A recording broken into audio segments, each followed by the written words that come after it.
سناتے ہیں، فرماتے ہیں حضور نے فرمایا 30 سال خلافت ہوگی، ابو بکر کے 2 سال، عمر کے 10 سال، عثمان کے 12 سال، کتنے ہوئے؟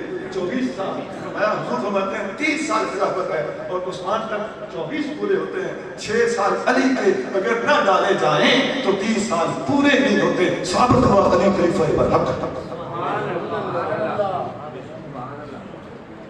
اچھا اور سنیے میرے بھائیوں، ہمارے علماء نے اپنی کتابوں میں انس بن مالک سے بھی منقول ہے بعض کتابوں میں، ابن عباس سے منقول ہے بعض کتابوں میں، اور صحیح سند کے ساتھ تو امام اعظم ابو حنیفہ کا قول ہماری درسی کتابوں میں بھی لکھا ہوا ہے۔ شرح خیر نسبی جو آپ کے یہاں بھی پڑھائی جاتی ہے اس کے اندر بھی امام اعظم کا یہ قول موجود ہے کہ من علامات اہل سنت تفضل الشیخین وتحب الخطنین، اہل سنت کی پہچان یہ ہے کہ ابو بکر و عمر کو افضل مانو، عثمان و علی سے محبت کرو۔